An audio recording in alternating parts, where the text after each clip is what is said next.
Hi and welcome to the Global Travel Planner Podcast.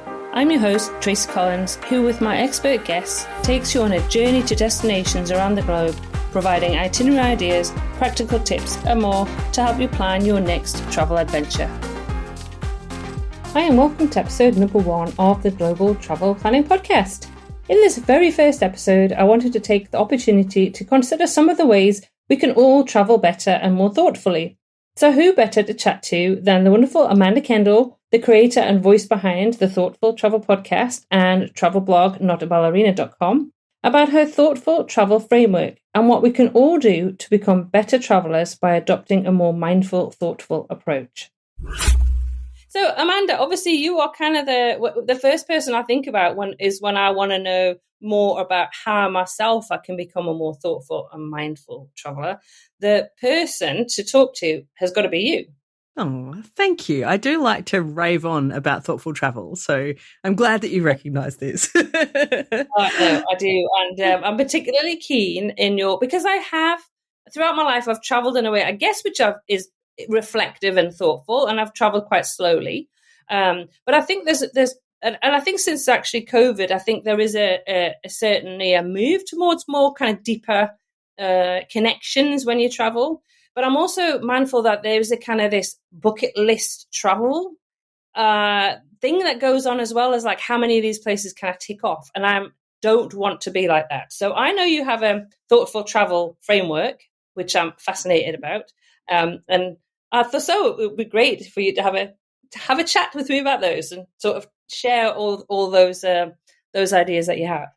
Excellent. Yes. And I think you're right that post-COVID there's a chunk of travellers who are definitely more thoughtful and mindful. I think it kind of has gone two ways, because there's also the other half that have gone more bucket listy and revenge travel and let's get everything done in case, kind of we can't travel sometime, because I think before that we never thought that travel could stop. So I think it goes both ways. But there's definitely a more audience for being thoughtful and mindful and doing travel better and right. So yeah, you mentioned my framework. So let me give you the quickest overview and then we can dive deeper. Otherwise, I'll just give you the non-stop lecture and that's a bit boring. But so the framework is basically that I think to be a thoughtful traveler, you need to be more thoughtful at the 3 key stages. So the before your trip, the during your trip, and the after your trip. And I think, generally speaking, people are better at being more thoughtful before the trip, but they don't always think so much about the during and after. So that's my broad framework. As we can dive into that more deeply, I think. Yeah, absolutely. Because as I said before, I've got kind of a whole lot of ideas of things that I've done in my life. But what I'd never thought about doing, have you trademarked this, Amanda? No, maybe I should. I know. I was kind of like, this just totally makes sense, because I had a whole lot of random thoughts about, I do this, I do that. I read about places, and I've got a lot of articles on my website about, best books to read before you visit certain countries and what to watch on TV before you visit certain countries, because that's a great way to prepare yourself. But I kind of think going through each of those different stages is brilliant. So I don't know if you want to start with, obviously, the before. Yes, I think it's probably the only logical way. Yeah. So I think you are already a really thoughtful traveler. So this is just going to kind of throw a framework on top of your ideas and maybe give you some new ones as well. But yeah, definitely the before part. So what you said about books to read, TV to watch, all of that, that's one of my key things. And not like reading a guidebook or watching a documentary, which is also fine, but watching a TV series that's set in that city or that country, or reading novels, or, just kind of finding different ways to immerse yourself in that culture before you arrive. A, because it's fun, because I love to read especially, and B, because you kind of get a different feel for a place by reading like a novel that's set there compared to, reading a guidebook about the culture or customs or something. You actually kind of have this, feeling, I think, for a place that you get from those kind of that kind of input, which is different to anything else. So, for example, I'm going back to Japan shortly, and I have, although I often do this anyway, but I've been really reading lots of novels set in Japan because, it's quite a unique place. The culture is quite different, and you get so much out of just a novel that is set in Japan. You have all these little ideas and things to look out for and things that you're curious about and dive deeper into. So I love that you have all of these lists and ideas and stuff on your website already. It's perfect. I think I need a best books to read before you go to Japan post though, which again because I think I've got about another 6 weeks before I go, so I can definitely fit some reading in before then. Oh, you better hit me up for some tips because I have got a lot. So I will send you a few of my favorites. So yeah, some of them are nice and short too. So if you haven't got too long, that's the ideal time. So there's that, and of course, also I think it probably goes without saying to an audience like yours, do that other kind of research about the culture. The how to fit in, how to do, what kind of customs you should be aware of so that you don't do something that's, culturally offensive or embarrassing.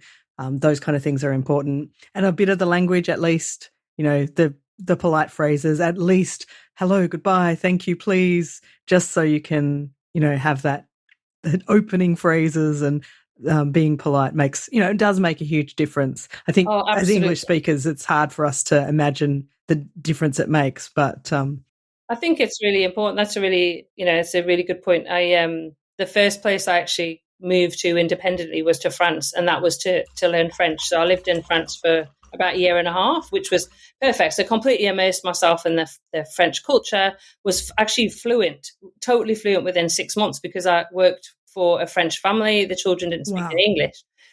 So I had to. That's so cool. It was brilliant. I think that kind of set me up for the rest of the way I wanted to travel and kind of live with people in the country, because then that's the best way when you're actually living in a family environment and, taking the kids to school and making the meals and go to the supermarket and doing that sort of thing. Then you really learn about the culture.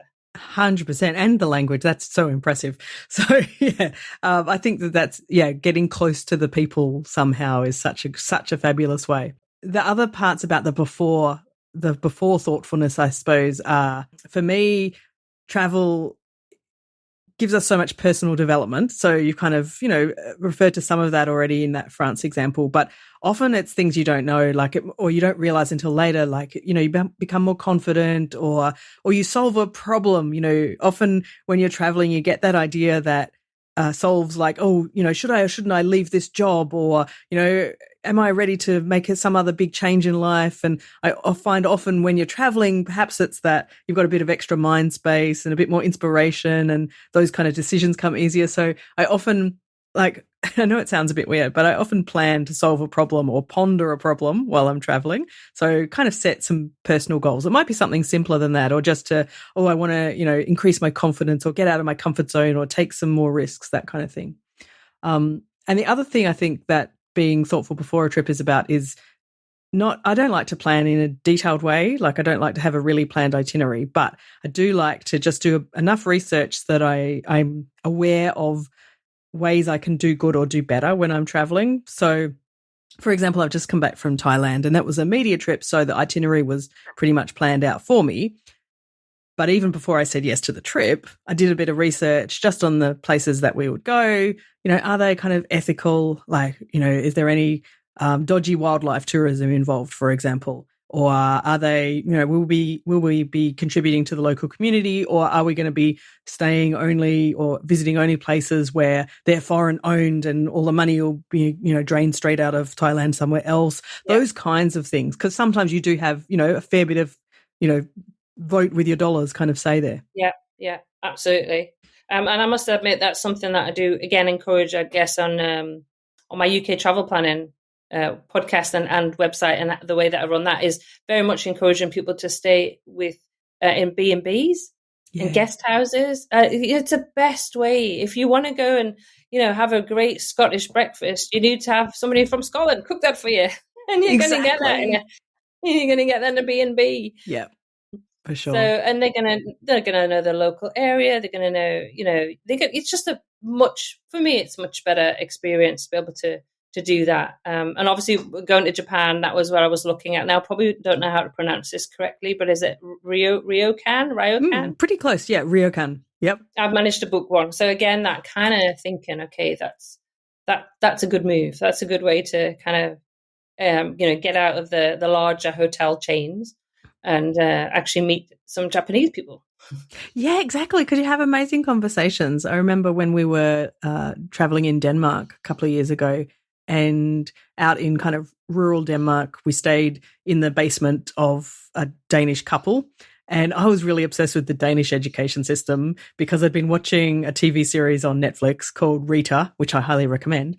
And I had learned through that the Danish education system was so different from ours, and they would have like a teacher for, for 9 years, the same teacher. It was very, very connected. And then, of course, so we stayed in this house, and they were both teachers. I was like, oh, hit the jackpot. And so I asked them a million questions. My son had started to roll his eyes every time we bumped into them because he knew that it would be a long conversation, but it was really fascinating. And I came home with all these ideas and, just I love that kind of thing. And you probably weren't going to get that if I stayed at, the Hyatt or something. So no, absolutely not. Definitely not.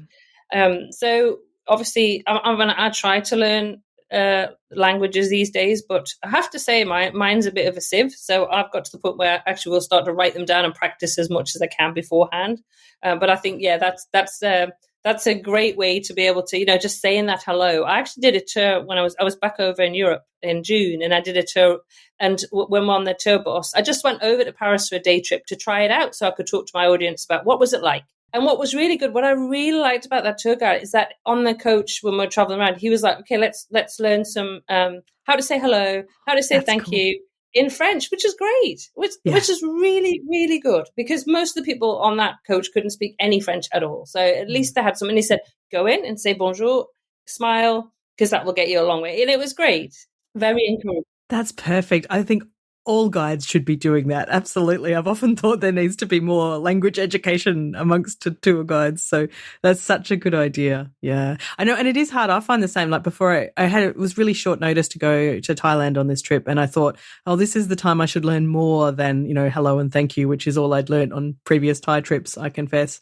And I downloaded a couple of apps. But like Thai is not on Duolingo, which is my like language learning app of choice. So that was a bit tricky. And then the apps were like, there was all this Thai writing and I was like, oh, it's so hard. So I didn't end up doing very, very well with it, but I have promised myself that I would do better next time. So. Well, I'd say you've got the target for the next trip to Thailand is right. Okay, next time I'm going to learn a little bit more. And exactly. That's it. And my husband did a trip he went to Wales in June, and he learned a whole lot of Welsh. He came out, which was great, and that went down really well. I can imagine, because somewhere like that, no one probably expects you to bother, because they'll also definitely speak English, so it's not. That's really lovely. I love it. Yeah, I have been busy practicing my Japanese. Obviously, I lived there for a couple of years, so I have a reasonable knowledge of Japanese, but it's a bit rusty. So I've been busily practicing ahead of my next trip there, but. We'll see how that pans out. So during your trip, what would be, because I've kind of done the things before, so I do a lot of those things. This is really good. I'm sure loads of the listeners will think, yes, I do those. That's really good. So what about when you're actually there, when you're on your trip? So there's a few things. A lot of it's about talking to people, being curious, asking questions, and then also kind of internal reflection and stuff like that. And then plus the thing that probably everyone already tries to do, or at least is aware of, is also while you're there being kind of ethical and sustainable and, trying to minimize your impact. This, take reusable water bottles or water filters, limit your plastic use, all of that kind of stuff, because traditionally it was harder to do that when we traveled, than when you're at home. Especially if you're in a country where, you shouldn't be drinking the tap water, then, it's been so easy to buy bottled water and all of that kind of stuff. So that's kind of I think a lot of people are aware of that. Sometimes takes a bit more effort, but that's one thing. And then in terms of the being curious and talking to people thing, obviously the before has helped this if you've kind of planned in such a way that you're more likely to have more contact with local people. But also just taking advantage of moments where you realize, oh, we could have a chat here. So I have a strong memory of being in a funny little cafe, also in Denmark, actually. And my son was 8 or 9 and he was busy with they had like computer games set up in this cafe. And so he was like busy and didn't want to leave. I'm like, okay. And I was just kind of looking around, and it wasn't very busy. And the waitress came up to me to, I don't know, take my coffee cup away or something. And we just started chatting. And we had this, like, I don't know how long, 15, 20-minute fabulous conversation about Danish politics because they must have had an election at the time. There was posters everywhere. And so I don't know how we even got onto the topic, but I was aware that I wanted to ask some about this. And she was like really keen to have a chat. And so kind of just seizing on those moments when you can, I think, is something that I'm really aware of. Sometimes I'm not that, I love people and talking to people, but I am a bit shy to talk to a brand new person. But when I'm traveling, I think, well, otherwise I'm not going to find out. So let's have a go. That's true. It's like that curiosity, isn't it? It's like curiosity because I also love people. And I think that's an element of people who love travel, to be honest, is that we love people because, I enjoy going and looking at the places and the destinations. But for me, it's about the people who live there and the stories. I love stories. I want to know people's stories. That tell me about your life. Just tell me about how do you live and where do you live and, how many kids have you got and do they go to school and where do they go to school and what do you do? And it's that, just basic things that about where do you go to shop? What do you eat at night?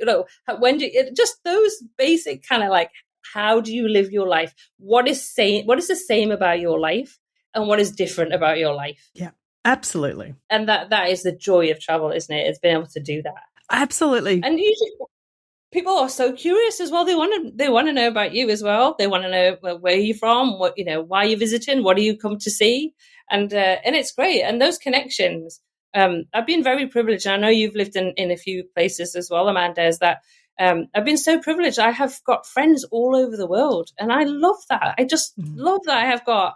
I could go into so many countries and stay with my friends for periods of time. And, I went to actually Denmark again. It was really interesting. I've got a very good friend in Denmark. And last time I was there, we went and I'd met her mum initially in the late 80s, early 90s.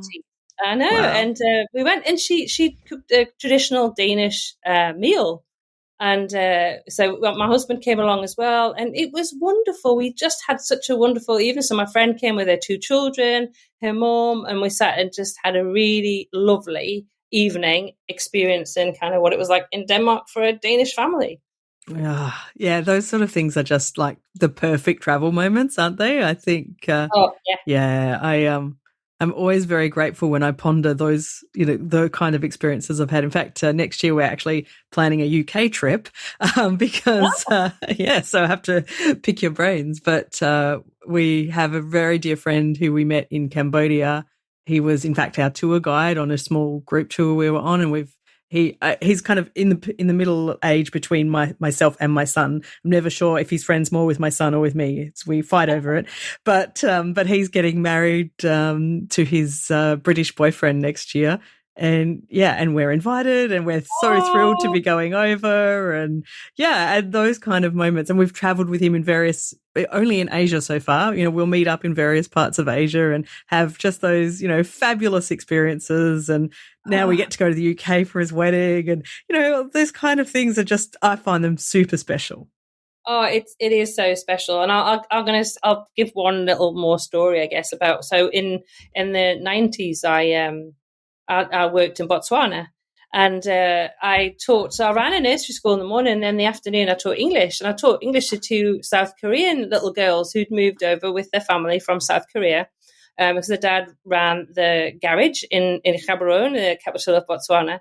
So they were, I think, 4 and 5 at the time. I taught them English so they could get into the school system because they spoke no English whatsoever. So last September, so we've kept in touch this entire time since I think it was probably 93, 94, something like that when I first met them. I actually went to the youngest daughter's wedding in Sydney in September. No way. Yeah. That's so beautiful. How special is that? Yeah. Oh, those are, exactly. Like those are, I don't know, there's just something so extra special about those kind of friends because you have these really different memories. It's not just, we went to school together and then we did the normal growing up thing or we worked together. It's these, you have these memories that are based in, really interesting locations and cultures. And it's just, I think you learn so much from friends like that you otherwise don't really have access to, I think. No, that's it. And that's a privilege of travel, isn't it? That we have the ability to do that. Yeah. Absolutely. Such a privilege. So, okay, well, let me segue back into the during, being thoughtful during, because it's kind of connected. The thinking about what we've got out of it and thinking about what we're learning as we go. And sometimes we do this, but I always just try and make the time to think about it. So I like to keep a travel journal, or sometimes I am too busy to really properly keep a journal. And then I just do some notes, dot point notes in my phone or somewhere, anything at all. Like I think sometimes the trying to push yourself to always keep a real travel journal can be a disaster because you fail after the first 2 or 3 nights and you're busy or whatever. So even if it's just dot points in your phone, but I like to think about what's different and what's the same, which you kind of mentioned, and how you're adjusting to the different stuff. You always think like when you land in a new culture, that first day or two, often you'll have some form of culture shock, and it's really interesting to note down like what things are really unusual, like different smells, or maybe the first night.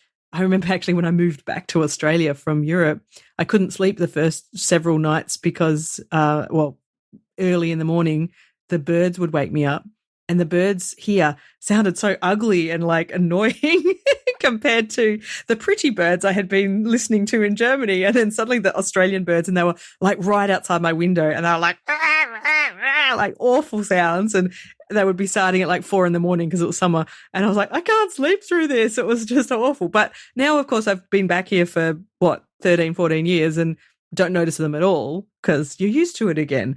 So it's those kind of differences that you only know at the beginning. And even after a week somewhere, you've forgotten. So if you don't make a note of them, you might just never remember. And they're really interesting. That's really cool. That is so cool. And I noticed when I was back in the UK in April, again, that the birds there just sound so sweet. Yes. When you come to Australia, they're just like, yeah, exactly, squawk, squawk, squawk. Which you just get used to it because that's what you wake up to. And then you have that difference and you're like, oh my goodness. I know. I feel like there's an industry in Australia for teaching the birds to sing, but that is so funny. That is so true. But I love the idea of writing those things down because, I remember that from my trip because I was there in April and I was really conscious of it because, like you say, you do notice that that's got a big difference. But it's those things that you would forget over time that if you write them down, that you can reflect on and absolutely. Think about. Yeah, because you get used to things quickly. I remember the first time I was in Southeast Asia, I was in Vietnam, and that first day I thought I am never, ever going to be able to cross the road. When there's like 30 lanes of motorbikes going past you and there's a restaurants on the other side of the road. And I remember standing there for ages thinking, I actually don't know how to get from here across the road. This traffic's not going to stop. There's like so much of it. What do I do? Yeah. And then, within a few days you get accustomed to just walking out and they go around and it's all fine. But that first moment I was actually pretty scared and thinking, oh my goodness, this is just hard. And then maybe a decade or more later, I did it for the first time with my son. He was 2 or 3. We were in Penang. And I remember that distinctly, having that same feeling again, even though I'd got past it the first time. But this time I had he must have been about 2. So he could walk, but, not, he was a bit toddly and a bit, I was like, I don't want him to have to run across the road the way I might. And so I wanted to carry him, but then that's a bit trickier. And so I went through that again. Yeah. And then, of course, he quickly got used to it and now he's like taller than me. So it's easy. But, those sorts of things are really fascinating to remember. I think so. Yeah, kind of making notes about those things, or just even like kind of intentionally debriefing with your travel companion, whoever you're traveling with. Having that chat at night, what did we think? What did we notice today? What was different? What was interesting? What were we curious about? I know with my son, we'll often end up going down lots of Google rabbit holes because, we'll have, what was this all about? Or I remember we were in Malaysian Legoland. He used to love going to Legolands, and they have a water park there. And there was a lot of Muslim kids there who were wearing, bathing suits that covered, head, full length arms and legs. Yep. And he was, oh, that's unusual. What's that all about? And I explained what I understood. And he goes, but like the little kids don't have it. How old do you have to be before you do dress like that? And I was like, I really don't know. And so we, and also I thought it was probably not the right thing to go and have a conversation with someone about who I'd never met and just stumbled across in the water park. So, later that night we're, in the Google rabbit hole, figuring out these things and, just learning more about different people's ways of life. And Google's pretty good like that. I always think at the end of a trip, I look back at my Google search history and it's so random, but so fascinating to me. So yeah, that's another thing. Brilliant. Yeah, that's it. And you those questions come up that you would not have thought, never in your life before have you thought this, but then you're presented with this situation, you go, oh, I don't know about this. Let me find out. Yeah. And that's it. And it's great because, I traveled a lot with my daughter and I know you traveled a lot. You travel a lot with your son as well. So my daughter as well, when she was, up until 18, 19, we used to go around, we're all over the world. And she's traveled extensively herself, which I think makes her, she's 27 now, but she's very confident, can talk to people. She's got all of those skills and very curious. She's actually just got a PhD. She's actually now a doctor. That's very curious, yes. Yeah. So she's doing extremely well. But I think a lot of that is about the fact that, we were lucky enough that I was a single parent with her, but I was a teacher. I'd managed, that was my priority with her, was like, school holidays, we go and travel. We travel, and that's what we did.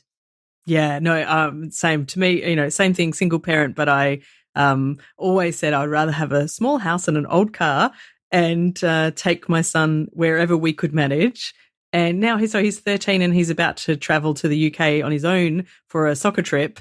And, he's only 13, which is kind of young, but he's not at all concerned. And fortunately, I'm also not concerned because I know that he's not going on his own. He's going with a soccer coach and a team, but he's not going with me. There's no, no parent involved or anything. Yeah. But I know that from, his experiences that he's had, he's a very confident traveler. He knows, what to do. If he got lost or something, he would be absolutely fine. Whereas I think if he hadn't had those experiences, he'd also be a completely different kid. Like his whole personality, I think, has been completely shaped by all the travels we've done. So, yeah, which I could talk about for hours too. Another day. That's another podcast. I think that's another podcast, Amanda. Oh, I love talking about that because I'm really evangelistic about travel being good for kids. So, no, 100%. Absolutely. Yeah. Okay, are we done with during or can we go after? One more bit is just to think about the ethics of the during. They're asking the questions and some of it you can't do until you're there. Checking where the money's going, and you might not be able to know in advance sometimes until you're there. Just asking those gentle questions of making sure you're, kind of directing your dollars in the right way, or especially if you're going to come back and recommend places to other people, finding out how that goes. And similarly, like with the spending money, buying stuff that the money is going back into the local communities and perhaps buying some stuff to take home that also is a really, nice memory, like some useful souvenirs or something. Like I like bringing back stuff I'm going to eat or drink. I brought back lovely tea from Thailand, but also always bring back scarves from Thailand because I'm going to wear them repeatedly and they're going to remind me of my travels and, those kinds of thoughtful bring home souvenirs. Yeah. I always like pictures. If I can find any kind of local artists, any pictures, that's something I particularly like. I must admit, I'm a bit of a fridge magnet person as well. The reason I'm going to say that, in my defense, is that often just can't bring anything bigger for weight allowance. So yes, fridge magnet, exactly. At least I can fit that in my bag. So that totally. But again, if I can get something that's been made locally, even a fridge magnet, fridge magnets can be obviously artists make them. Yeah, so absolutely. If you can get something like that, then it's perfect. So and I think that is the ethical thing is really important. I know I was in Thailand in November last year, and I did go to an elephant sanctuary, and I did a lot of research beforehand. Oh yeah, and given sanctuaries before even committing to go to any of those places because you've got to be so careful. Absolutely. Yeah. Those kind of places, definitely you want to do that research first for sure. But even simple things like when I know I've mentioned that Denmark trip several times, but it was such a good trip. We wanted to hire bicycles when we were in Copenhagen because I thought that's a nice sustainable way to get around. And my son was, 9 or 10 or whatever he was then. So it was like, I thought he'd love riding everywhere. And so I was like, okay, well, I'll just have a look around and see what's available. And we found a social enterprise bicycle hire business. And the profits that they made were sent down to Mozambique along with some of the bicycles, and they would train they sent people down to train local people in Mozambique as bicycle repair people so that then they could have their own business and have this ongoing livelihood and stuff. So it was like this really lovely kind of circle of good, good giving everywhere. And we're riding bikes instead of, using a car or whatever. So it was like such a win in all ways. And, that was like, I didn't even really know if I would find anything, but I was just kind of having a look around and thinking, okay, well, if I'm going to spend my bike hire dollars somewhere, or krona or euro, what do they have there? Euro. Anyway, euro. I don't know. That's right. Is Denmark euros or krona? I can't remember. Scandinavia confuses me. In any case, whatever money I spent in Denmark, it was doing good. It was like, a nice local owned business, but also this whole social enterprise that helped in Mozambique and in a really sustainable, useful way. So, I would never have thought that that's what I was going to find, but I was open to it. And then I was like, okay, that's the place. We're hiring there. So perfect. Brilliant. Yeah. So after? Yeah. So this is the problem about travel. Sometimes you have to go home, right? And you have this after part. Yeah, that's always the down bit. I know. I don't like the going home bit. I'm never ready. But so this thoughtful travel framework, I guess, tries to hold on to the travel part as long as you possibly can. So I again do that whole kind of being thoughtful and mindful about, how is home different when I get home? Trying to remember the contrasts and stuff, and are there any new ideas or new habits I want to bring back?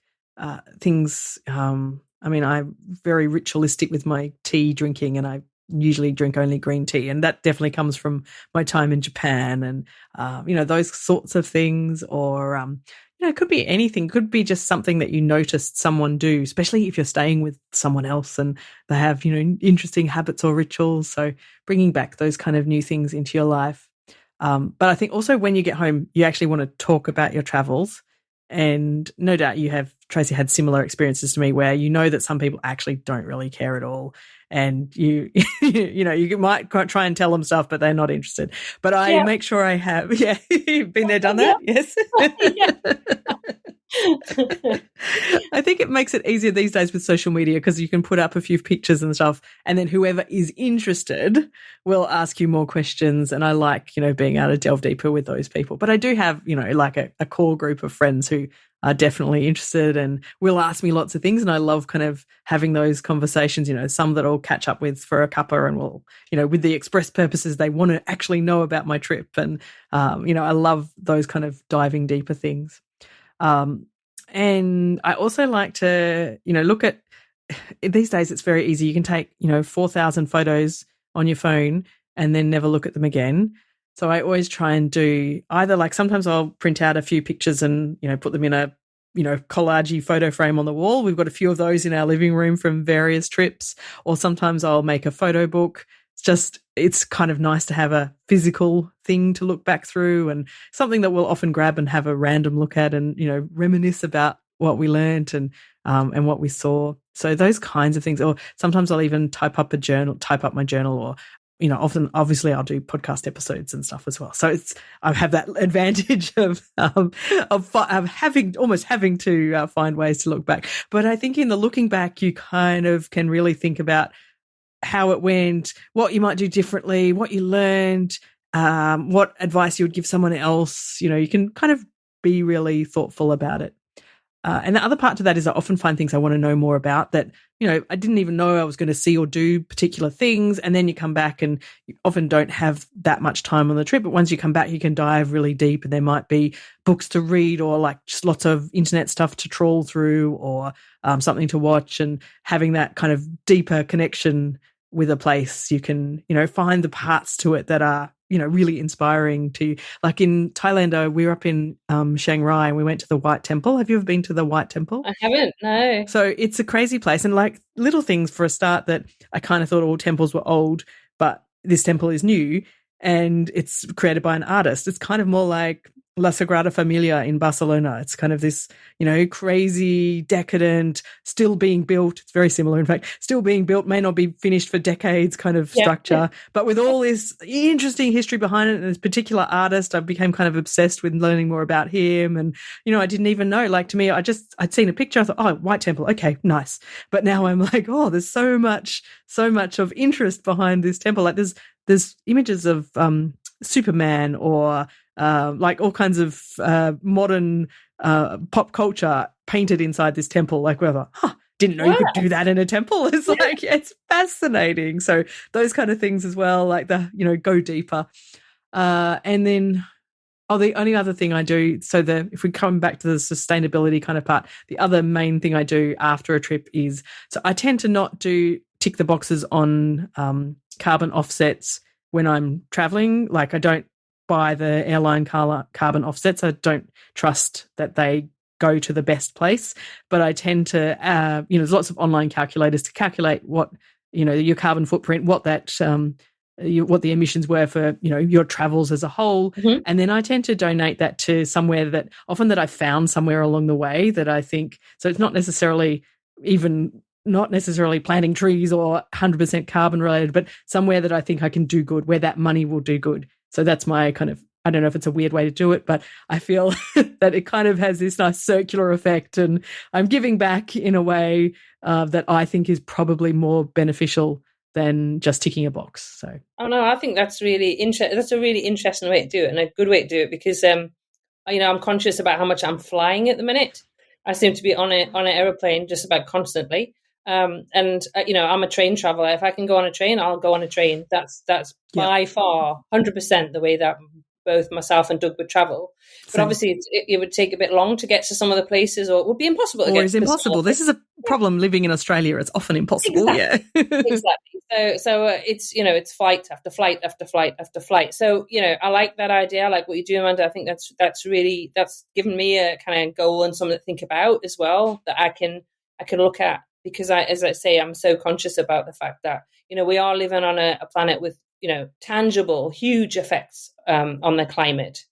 Yeah. And so, when you jump on an airplane, you're going to be contributing to that. So it's conscious about how can I at least mitigate in some ways what I'm doing.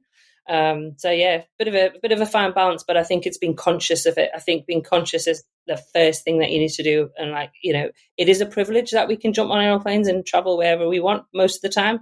But I think the time has come where we need to be really conscious about what we can do to give back.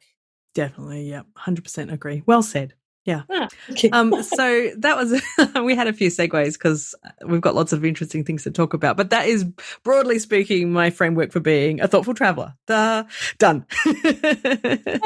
And that is perfect. And I'm going to, because you're definitely, I'm hoping you will hopefully come back on the podcast again. Because honestly, please.